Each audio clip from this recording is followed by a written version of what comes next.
yang ada di tengah-tengah masyarakat.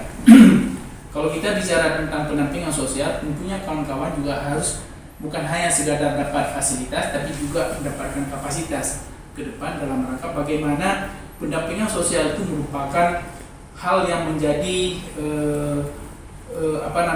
rujukan bagi semua elemen yang lain. Misalnya kalau kita dapatkan masyarakat miskin, tentunya datanya dari kita. Siapa yang benar-benar miskin? Ini hal yang paling wajib sebenarnya. Begitu juga misalnya bagaimana kita bisa memfasilitasi masyarakat untuk dapat menikmati hak-hak dan kewajibannya. Itu juga merupakan tanggung jawab kita sebagai pendamping sosial. Maka dalam hal itu ke depan dengan ada fasilitas seperti ini, tentunya peningkatan kapasitas kepada kawan-kawan juga jauh lebih penting. Saya pikir Pak Faisal untuk kedepannya dalam rangka mendampingi masyarakat kita. Sebagaimana kita ketahui, kalau kita lihat bahwa hari ini kita di Aceh ini agak susah kalau kita bicarakan tentang bantuan, sehingga semua orang akan melihat, semua orang akan berebut terhadap bantuan tersebut. Tapi siapa yang berhak mendapatkan bantuan? Siapa yang berhak menerima bantuan tersebut? Tentunya kita punya tanggung jawab moral yang paling besar dalam rangka menetapkan dan menentukan orang-orang mana yang paling penting untuk kita berikan. Begitu juga orang-orang mana yang berhak mendapatkan fasilitas negara atau bantuan negara terhadap masyarakat kita. Maka dalam hal itu sikap kita sebagai pendamping sosial, tentunya kita punya sikap yaitu untuk masyarakat miskin. Kita punya sikap bahwa keberpihakan kita terhadap masyarakat miskin itu paling penting yang harus ditekankan ke depan.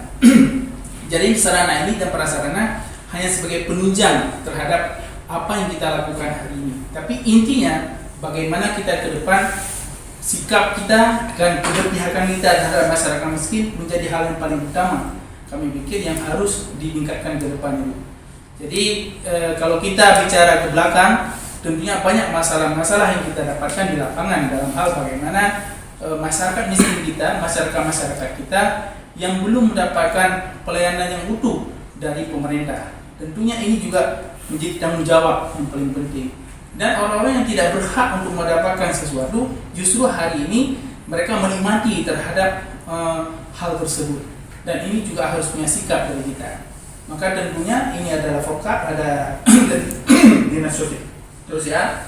Kami ingin menekankan di dalam pertemuan yang sederhana ini bahwa ke depan kita juga harus benar-benar melihat siapa yang berhak dan siapa yang tidak berhak. Maka dalam hal ini fasilitas yang kami berikan ini dalam rangka bagaimana menunjang kegiatan-kegiatan kawan-kawan di lapangan. Dan kalau kita lihat bahwa tanggung jawab kawan-kawan itu cukup besar, tapi jangan dilihat dari yang didapatkan, tapi coba dilihat bahwa apa yang kita kerjakan hari ini akan mendapatkan dampak untuk kedepannya, untuk negara kita, untuk daerah kita ke depan, untuk masyarakat kita ke depan. Maka tentunya harusnya punya sikap kita sebagai pendamping sosial.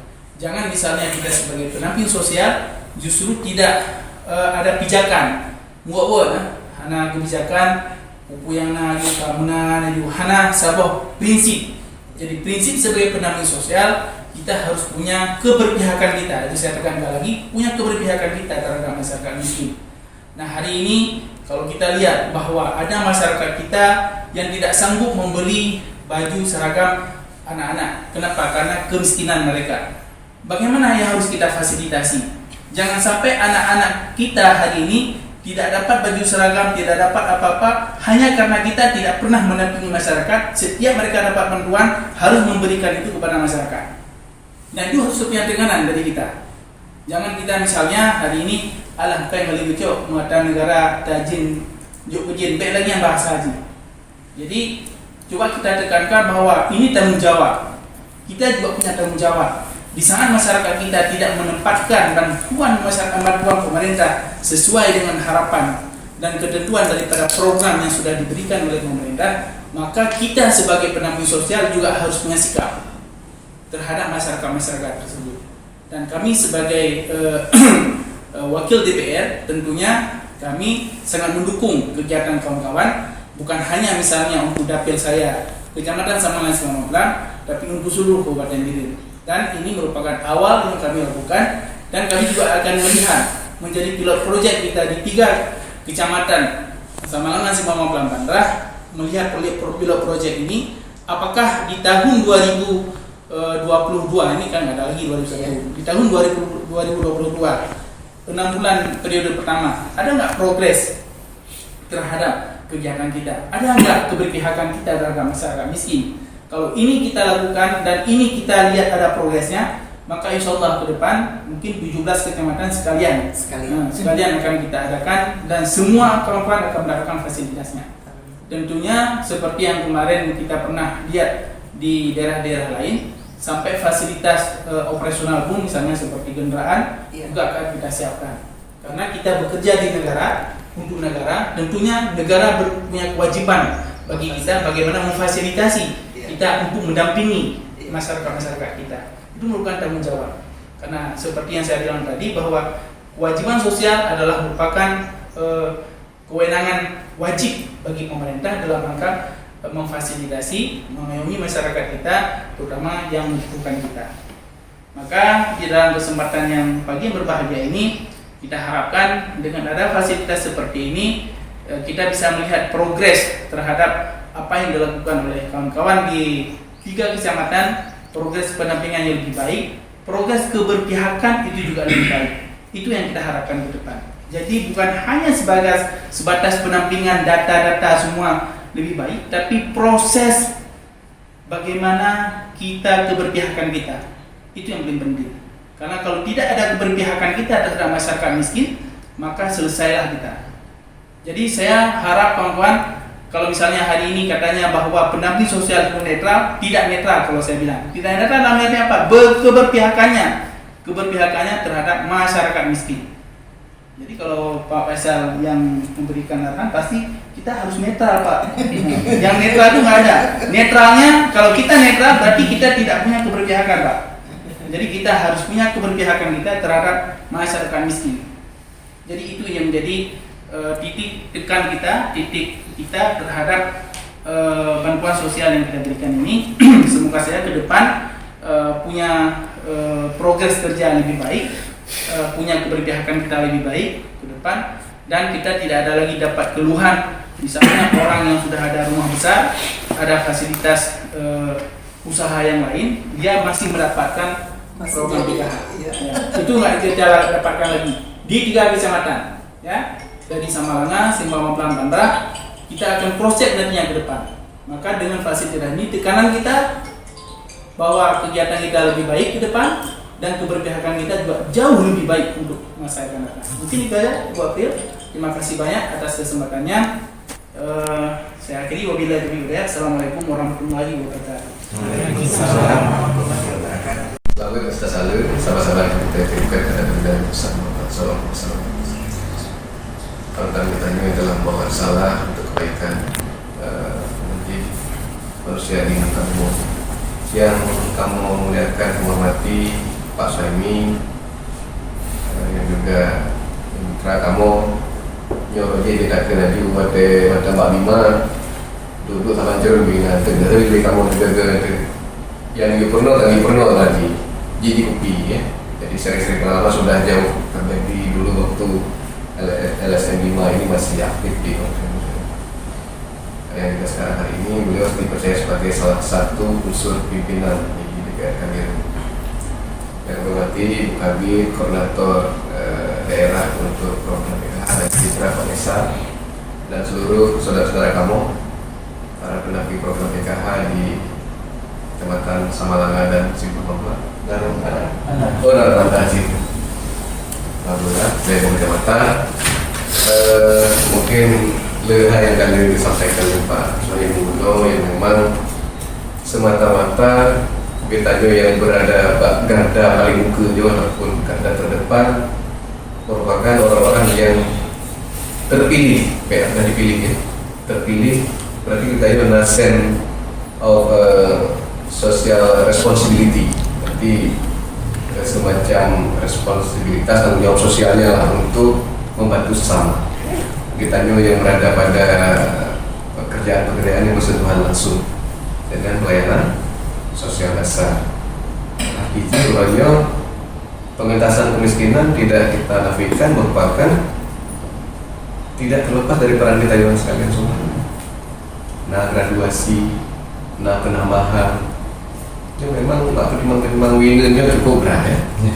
Dengan berbagai indikator mungkin yang kalau kita lihat secara nasional beda-beda beda dari daerah Pina berarti semacam kriteria tertentu yang memang juga tidak bisa kita sampingkan. Memang lebih perumpamaan ketika kita katakan indikator yang dibuat oleh instansi yang berwenang di bidang data misalnya ataupun yang memang diberi mandat untuk mengurangi kemiskinan. Tapi pada kandung belakangan yang kayak beda.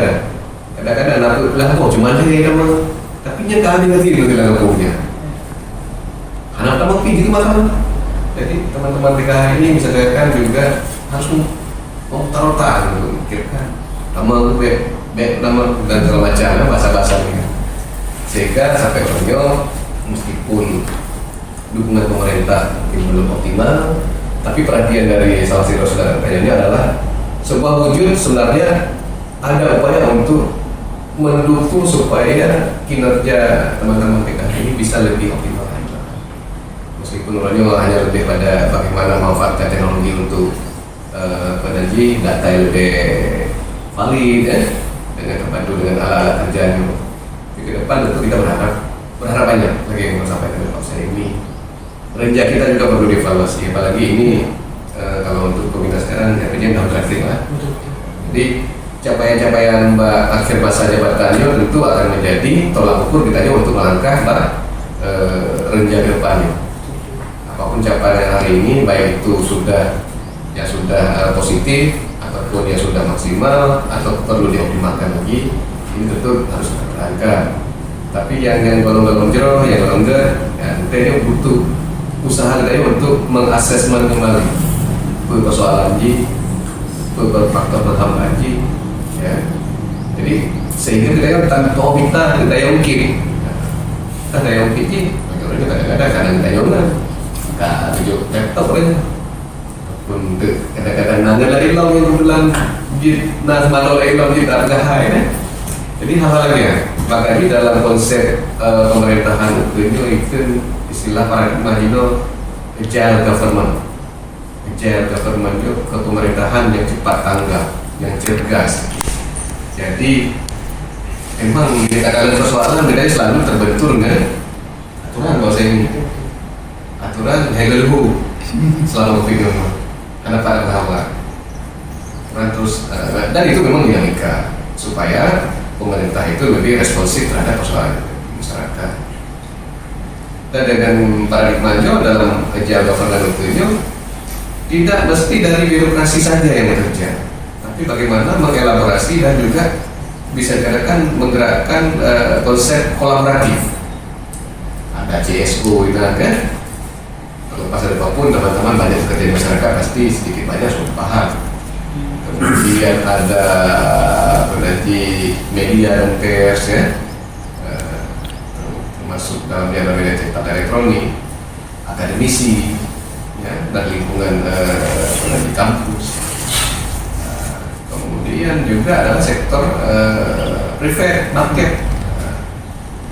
Jadi beliau konsep BNDP berdeklarasi good governance nanti orangnya agile governance.